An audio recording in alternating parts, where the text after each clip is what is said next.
today's video, we'll be discussing gold, the various forms that it comes in, and that you'll be observing as you're interacting with sellers who are selling you their gold. And we'll also discuss a few of the properties of gold and what makes it unique and valuable. So for centuries, gold has been utilized to value common assets. So assets are measured against the value of gold. In historical times, this could be goods and services, and even in today's times, it's also used when, in terms of its value, when comparing with paper currencies. And some of the qualities of gold include the fact that gold as an organic metal mined from the earth is stable, and it doesn't cost anything to preserve it. It holds its qualities, its color, very easily and over long periods of time. It doesn't degrade. It doesn't increase or decrease in volume. It is relatively unaffected when exposed to elements. Gold is fairly easy to transport, and it's very valuable in relation to its volume and to its weight. And because of that, small amounts of gold, not very heavy, you can carry them on your person or store them in a small area, and they would have a high value in relation to that. Gold is also easy to devise. It has good devisability. So because of its properties, it's fungible. It's a fairly soft metal, so with the right tools, it can be altered and devised into different sizes.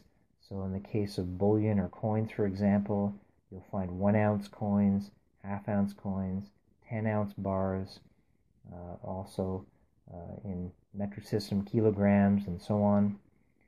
So that's another one of its properties.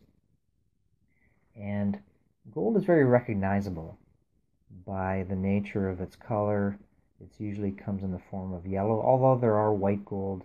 We'll explain that in a moment. But it's quite recognizable. It's difficult to counterfeit. There are other items that are gold looking, but with the right tools and the right knowledge, you can quickly determine a real piece of gold versus a counterfeit piece of gold.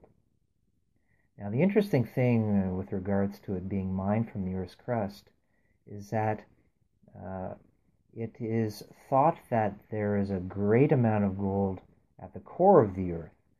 However, with today's mining methods, we can only mine that gold fairly close to the surface.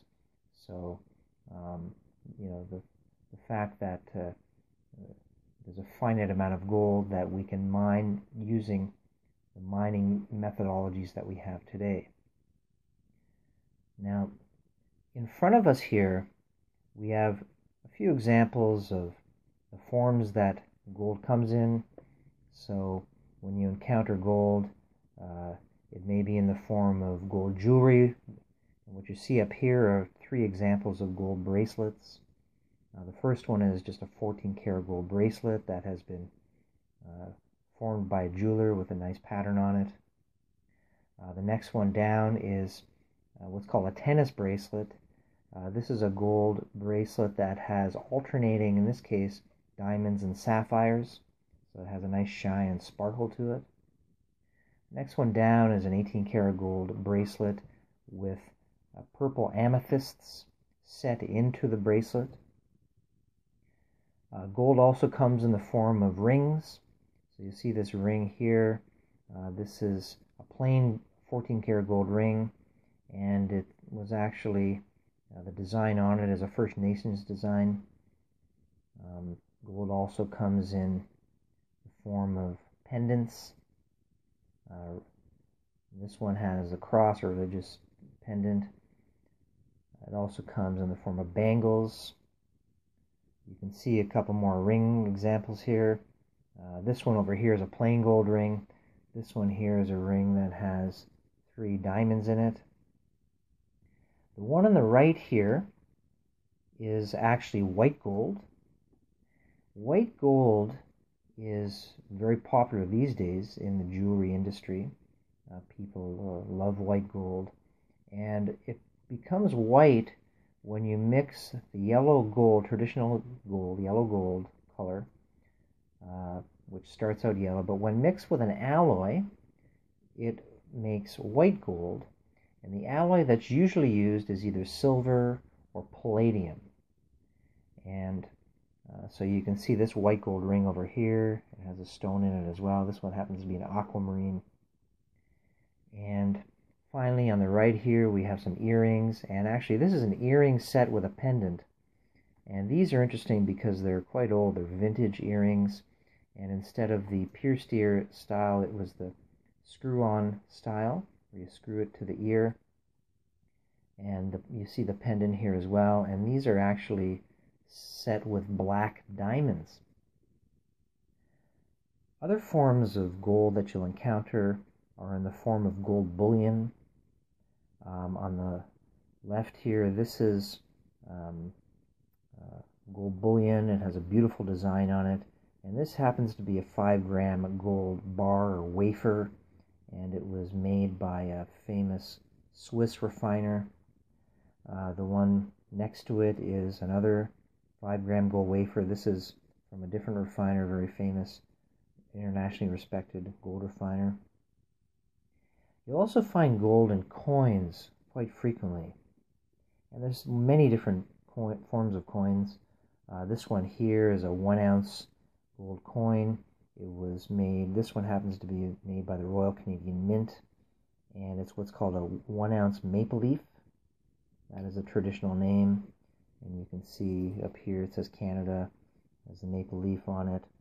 And in this one, you can see 4 nines here. That means it's 0.9999% guaranteed pure by the Royal Canadian Mint, which is a very well respected and internationally known and trusted mint.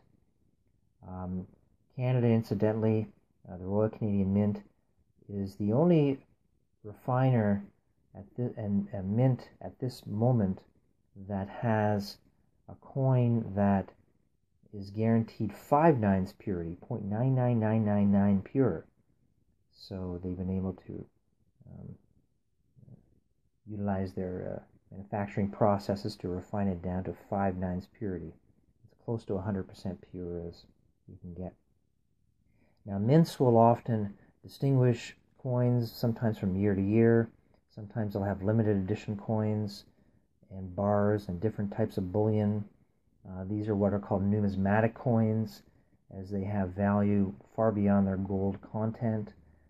Often they're limited edition, or they're proofs, and there's rarity to them. This particular coin, for this year, 2013, they put this small hallmark here of a maple leaf, and it's unique to that year.